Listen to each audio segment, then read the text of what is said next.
Hi guys, hi everyone. Okay, this is another class of grammar, mais uma aula de gramática. Para vocês que já viram a aula de many, much, lembra lá dos many, much, few e little e fewer e less? Esse é um complemento do many e do much, com as expressões how many versus how much, ok? Para complementar aquela aula lá. E aí fica pronto tudo com many e much. Quem sabe o many sabe usar how many, que na verdade só entrou a preposição how aí, mas é só para a expressão how many significa quantos, quantas. Quando você vai perguntar quantos, você vai usar essa expressão, how many. How many, isto é, você usa antes de substantivos no plural, já não é mais novidade, né? Examples. How many friends do you have? Quantos amigos você tem? Reparou, umas pessoas me fizeram uma pergunta que é interessante. Quando vocês assistiram lá a aula de Simple Present, Simple Past, lá do, does, did, will, muita gente achava que é só colocar no início da frase. Não, tem que colocar antes do sujeito. Olha aqui o sujeito aqui, ó. Aqui ele não está no início da frase porque tem o how many na frente. O how many é que vem no início. Ó. O you é o sujeito, o have aí é o verbo e o do é o auxiliar. Numa pergunta, o auxiliar está sempre antes do sujeito e não quer dizer necessariamente no início da frase, é antes do sujeito, ok? How many friends do you have? Quantos amigos você tem? How many people are there? Aqui apareceu uma novidade que eu explico já já. Tem um to be aqui com there. There, basicamente, é o advérbio de lugar, lá ou ali. Só que aqui não. Já já vocês vão entender que isso aqui é o verbo haver. Então aqui está perguntando, how many people are there at the party? Quantas pessoas há na festa? Ao at aí, para quem já viu preposição de movimento, o at indica um ponto de referência, um lugar específico. Outro exemplo, peas, ervilhas. How many peas are there on the table? De novo, preposição de lugar e on, porque o table é uma superfície. Para quem já viu a aula de preposição, se não viu, vai ver lá que entende. Peas é plural, então quantas ervilhas tem que ser how many? How many peas are there on the table? Quantas ervilhas há sobre a mesa, ou em cima da mesa? Se eu for responder uma pergunta com essa daí, how many people are there, quantas pessoas há? A resposta é there are. There are é há no plural. Eu já falo do verbo there mais to be.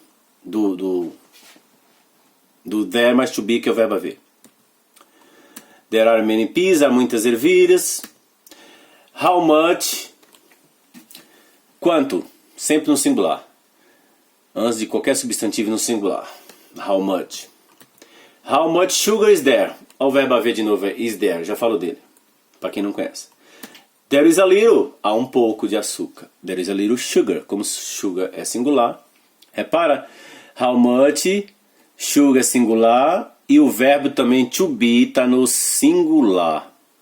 Já eu explico o verbo there is e there are. Mas como a expressão how much é singular, o verbo também tem que estar no singular.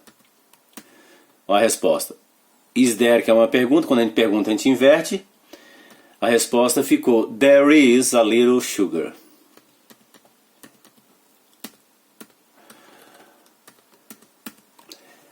How much money is there? Quanto dinheiro há? There is not much money. Não há muito dinheiro. Observação importante. There mais to be é o verbo haver. Então o there to be não está conjugado, está no infinitivo. Haver. Quando você conjuga, ele vira a, né? Lembrando que na língua portuguesa o verbo haver não tem plural. A1, A2, A3, A10. No inglês tem. There is é haver no singular e there are é haver no plural. Na pergunta não esqueça que inverte todos eles. Lembra que o do vem na frente do you, então o is também vem na frente do there porque é uma pergunta. Se there is é o verbo haver na pergunta, ele vira is there. E como é pergunta, sempre vai ter essa palavrinha aí, any. Is there any? Any significa algum, mas é só para pergunta. Já já também eu falo disso. Is there any? A resposta é... Não, a resposta vai ter aqui. Olha embaixo. Are there any? Há algum? Não, há alguns agora aqui. Aqui é plural. Deixa eu corrigir. Que como o verbo haver está no plural, então há alguns. A gente mexe aqui, mas no verbo haver em português não muda. É tudo há. Há alguns e há um. Ok? Is there any? Há algum no singular. Are there any? Há alguns no plural. Olha a observação aqui. Essa aula ainda vamos ter, mas como aparece aqui eu dou uma pinceladazinha. Some é algum, mas é usado em afirmativa. Ele tem vários casos, mas eu estou dando o básico aqui que apareceu agora. Some se usa em afirmativa e any usa em negativa. Em perguntas e negativas. Nesse caso em frase negativa, né? E em pergunta também, que é o caso ali, ó. Deixa eu colocar aqui. Perguntas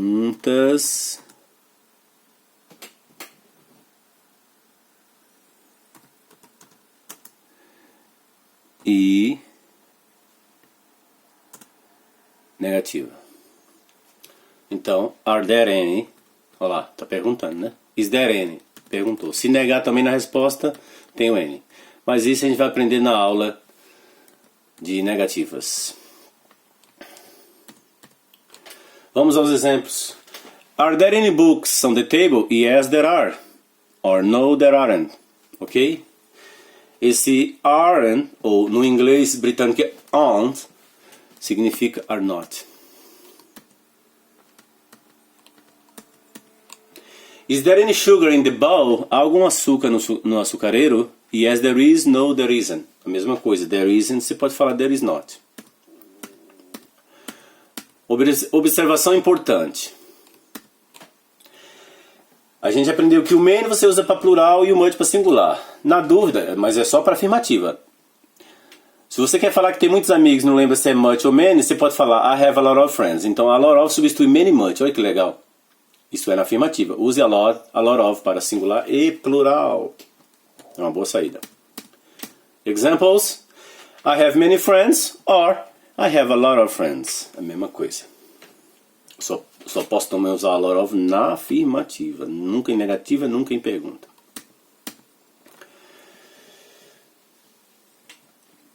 He has much money. He has a lot of money. É a mesma coisa. Apareceu novidade aí agora, né? Has. Vamos à dica para quem tá. Isso é para quem está começando. O have é o verbo ter. Pode ser precisar também. No presente, para he, she, ele vai virar has, tá? Que na terceira pessoa do singular, a regra geral é colocar S no verbo. I work, he works. Tem a regra lá disso. Não, na verdade tá no WhatsApp, eu não coloquei lá ainda, terceira pessoa do singular. Então, I work, he works. Mas o have vira has, tá? Não é haves, tá bom? Guarde isso. O verbo ter para he, she, it no presente afirmando é has. Tem segredo. Por exemplo.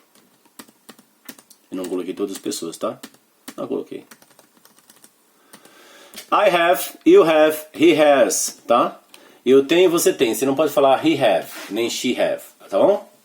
Eu costumo brincar que quando você fala em português nós vai, você está cometendo um erro de concordância verbal. É o caso aqui. Se você falar he have, todo mundo vai entender. Mas está errado. É he has, she has, it has. O resto é tudo have. Ok. Somente frase afirmativa e pergunta. Em pergunta, olha só. Somente em frase afirmativa. Em pergunta por causa dos auxiliares. Lembra do do, do does, do did, do will e do would. Quem não assistiu, assiste a aula de iniciante. O tempo, o verbo volta ao tempo normal para todos os pronomes, todas as pessoas. Eu, você, ele, ela. Por exemplo, olha que interessante. Primeira pessoa no mundo, é só por he, she, it. I have, I don't have, ok. You have, you don't have, tudo bem. Isso aí são pessoas que nunca mudam mesmo. Agora olha só, você está afirmando, he has, ele tem.